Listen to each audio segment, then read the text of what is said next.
Canada is facing one of its biggest political crises in modern history. 4 western provinces, British Columbia, Alberta, Saskatchewan, and Manitoba, have united to form what's being called the Western Bloc, a powerful alliance determined to take control away from Ottawa. These provinces aren't just asking for change, they're demanding it, seeking full authority over their natural resources, taxation, and local laws. Is this the beginning of the end for Canada as we know it? How did these once loyal provinces turn into political rebels? And what could this bold move mean for the future of North America's second largest country? Let's dive into the rise of the Western Bloc and explore whether this alliance signals a new era of provincial power or the slow unraveling of a nation.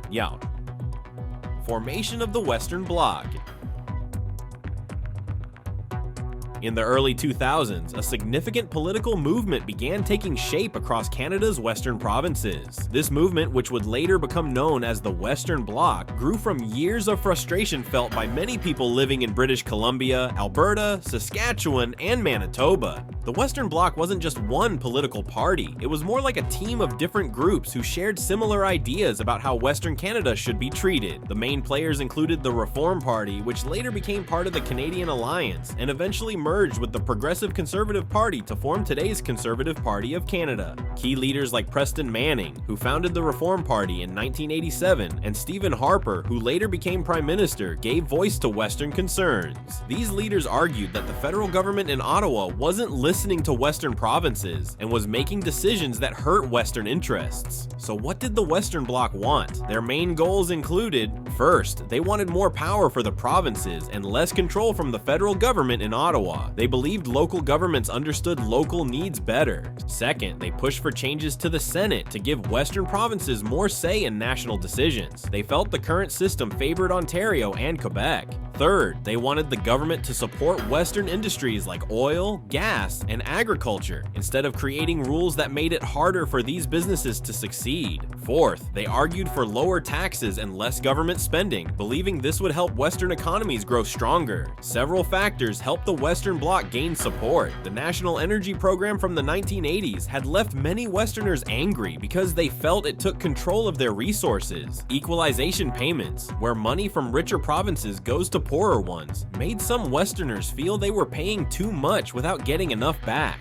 Many Western voters also felt that political parties spent too much time trying to win votes in Ontario and Quebec while ignoring Western needs. This feeling of being left out pushed more people to support Western Bloc parties. The movement gained real power in the 2006 federal election when Stephen Harper became Prime Minister. This was a big moment for Western Canada, as Harper was from Alberta and understood Western concerns firsthand. However, the Western Bloc wasn't without problems. Some critics worried it might break up Canada if taken too far. Others pointed out that not all Westerners shared these views, especially in cities like Vancouver and Winnipeg, where voters often supported different parties. By the 2010s, the Western Bloc had changed Canadian politics in important ways. It had forced national parties to pay more attention to Western issues and concerns. It had also shown that regional movements could succeed in Canada's political system. Today, while the original Western Bloc parties have evolved, the ideas behind them continue to influence Canadian politics.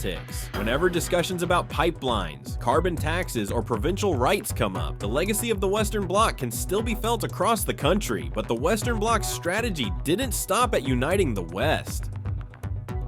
Bloc Québécois and regional tensions. The Western Bloc's plan to gain more power in Canada took an unexpected turn when they reached out to the Bloc Québécois for support. The Bloc Québécois is a political party that only runs candidates in Quebec and focuses on Quebec's interests in the federal government. And for many years, the Bloc Québécois has pushed for Quebec to have more control over its own affairs. Sometimes they've even supported the idea of Quebec becoming its own country, separate from Canada. This makes them natural allies for the Western Bloc, which also wants more independence from the federal government in Ottawa. The Bloc's leader made it clear that they would work with the Western Bloc under certain conditions. First, they wanted the Western provinces to support Quebec's right to make decisions about language laws without federal interference. French is very important to Quebec's identity, and they've passed laws to protect it. The Western Bloc agreed to this demand. Second, the Bloc wanted support for Quebec to control its own immigration policies. Quebec has always wanted to make sure newcomers to the province learn French and understand Quebec's unique culture. The Western provinces provinces, which also want more say over who moves to their regions, quickly agreed to this point too. What makes this partnership so shocking to many Canadians is that Quebec and the Western provinces haven't always gotten along. They have different cultures, languages, and economic interests. Quebec is largely French-speaking with strong social programs, while the Western provinces are mainly English-speaking with economies built on oil, gas, and agriculture. The Prime Minister called this new alliance a dangerous game that threatens to pull Canada apart. He warned that if regions start making their own rules about too many things, Canada might not function as one country anymore. Political experts point out that this isn't the first time Quebec and the West have found common ground. Both regions have often felt that Ontario and the federal government have too much power and don't understand their unique needs. The Bloc Québécois has made it clear that they're not giving up on the idea of Quebec independence. Their spokesperson stated, "Working with the Western Bloc doesn't mean we've changed our goals. We still believe Quebec would be better off as its own country, but until then, we'll work with anyone who helps us gain more control over our own affairs."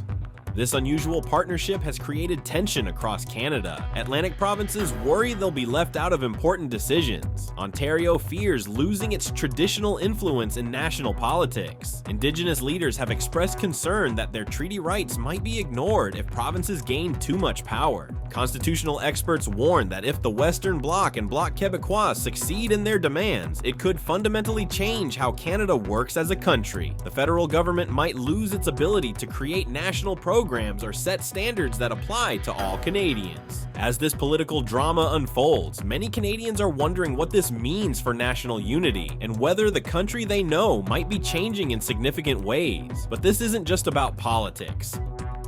Economic and trade implications.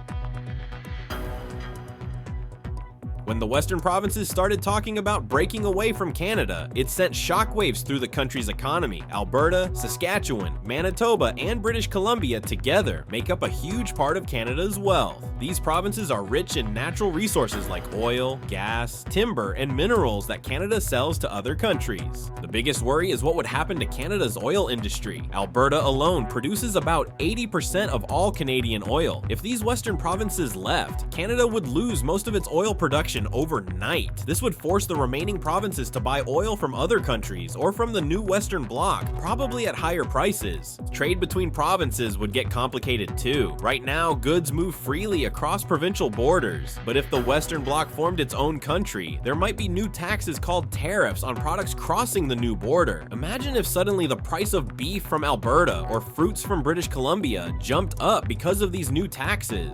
The Canadian dollar would likely drop in value, at least for a while. When countries face big political changes, their money often becomes worth less compared to other currencies. This means everything Canada imports, from cars to computers to food, could become more expensive for people living in the remaining provinces. For the Western Bloc itself, there would be both opportunities and challenges. These provinces could create trade deals that better suit their economies, especially for selling natural resources. They might form closer trade ties with the United States, which already buys a lot of Canadian oil and other resources, but the new country would face hurdles too. They'd need to create their own currency or use another country's money. They'd have to negotiate brand new trade agreements with countries around the world, which takes time and skilled negotiators. The United States is watching this situation closely. As Canada's biggest trading partner, any change to Canada affects American businesses too. Some American companies might see opportunities in a Western Bloc that has more business-friendly policies, while others worry about disruption to their Canadian operations. Indigenous communities across the Western provinces have their own economic concerns. Many First Nations have agreements with the Canadian government about land use and resource development. It's unclear how these agreements would work if the provinces separated. Eastern provinces like Ontario and Quebec would face their own problems. They rely on goods from the West and would need to find new suppliers or pay more for Western products. Their manufacturing industries might struggle with higher costs for raw materials. The uncertainty alone is already affecting investment in Canada. Companies don't like to put money into places with political instability. Some businesses are putting their Canadian expansion plans on hold until they see what happens. If the Western Bloc actually formed, experts think it would take at least 5 to 10 years for the economic situation to stabilize. During that time, both the new country and the remaining parts of Canada would likely face economic challenges as they adjust to the new reality, but the economic fallout is only part of the story.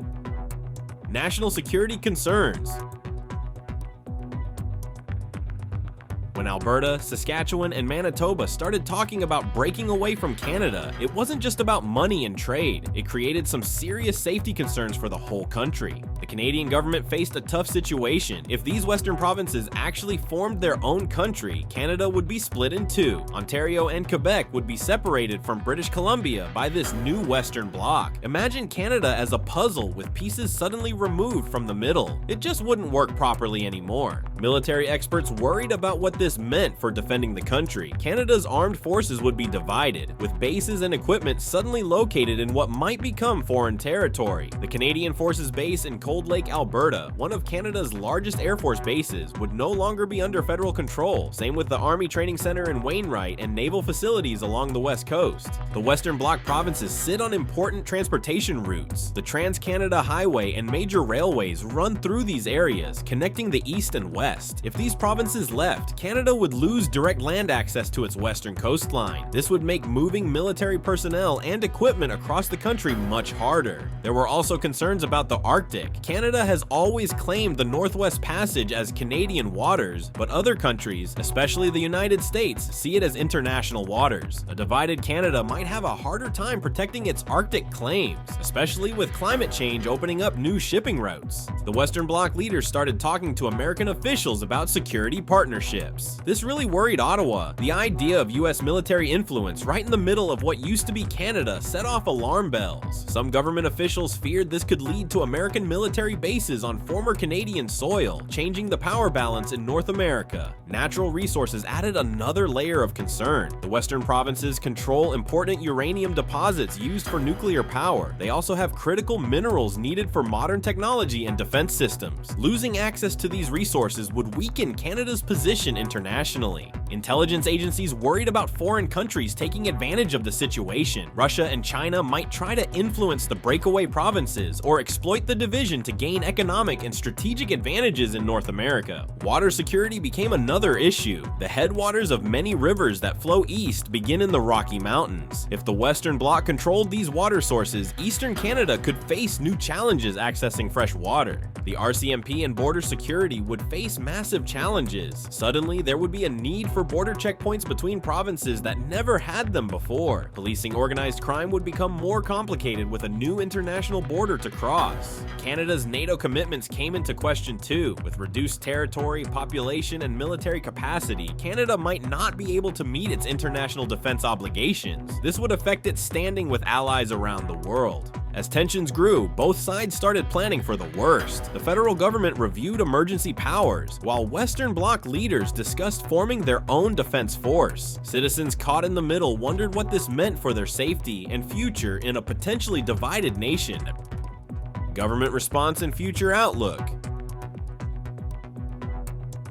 The Canadian federal government didn't just sit back as the Western Bloc threatened to break apart the country. They quickly put together a plan they called United Canada Initiative to address the growing crisis. Prime Minister Justin Trudeau formed a special task force of cabinet ministers from all regions to open direct talks with Western Bloc leaders. We cannot allow a century and a half of confederation to unravel without exhausting every possible solution, Trudeau said during an emergency address to the nation. Ottawa's first move was offering a new resource revenue sharing agreement. Under this plan, Alberta, Saskatchewan, and Manitoba would keep 70% of their oil, gas, and mining revenues instead of the current 50%. This was a major shift from previous policy and showed how seriously the government took the threat. The federal government also promised to fast-track pipeline projects that had been stuck in regulatory limbo for years. They approved the expanded Trans Mountain Pipeline and revived discussions about Energy East, which would carry Western oil to Eastern refineries. To address the military concerns, Defense Minister Anita Anand proposed a regional defense authority, giving Western provinces more control over military bases in their territories while keeping them under the Canadian flag. This included shared decision-making for the Cold Lake Air Base and Wainwright Training Center. On the economic front, Finance Minister Chrystia Freeland announced a $15 billion Western Economic Development Fund to support industries hurt by changing energy policies. This included money for retraining oil workers for renewable energy jobs and grants for small businesses. Parliament also passed emergency legislation to reduce federal taxes in the Western provinces for 5 years. This Regional Tax Relief Act cut income taxes by 5% for residents of the 3 provinces to ease financial pressures. To tackle the transportation concerns, the government promised to upgrade the Trans-Canada Highway system and invest in new rail infrastructure. They also offered to move several federal agencies from Ottawa to western cities, bringing thousands of government jobs to the region. Not all responses were conciliatory, however. Behind closed doors, the government prepared legal challenges to block separation. Justice Department lawyers drafted arguments that unilateral separation would violate the Constitution and require amendments that needed approval from all provinces. The RCMP quietly increased its presence in western provinces, focusing on protecting federal buildings and infrastructure. The government also froze some federal transfers to provincial governments while negotiations were ongoing, using financial pressure as leverage. International allies got involved too. President Biden called for calm and offered to mediate talks between Ottawa and the Western Bloc. The United Kingdom and France issued statements supporting Canadian unity. Looking ahead, political analysts remain divided on whether Canada will stay together. Dr. Sarah Johnson from the University of Toronto believes the crisis has forever changed Canadian federalism. Even if separation is avoided, we're seeing a fundamental restructuring of power between Ottawa and the provinces. Some progress has emerged from the crisis. The Council of Provincial Premiers now meets monthly instead of yearly, giving provinces more say in national decisions. Parliament is considering a regional autonomy bill that would give all provinces more control over immigration, healthcare, and natural resources. For ordinary Canadians caught in this power struggle, the future remains uncertain. Will the government's mix of concessions and pressure keep the country together, or is this the beginning of a permanently altered Canada? Only time will tell if these measures are enough to preserve the world's second largest country as we know it.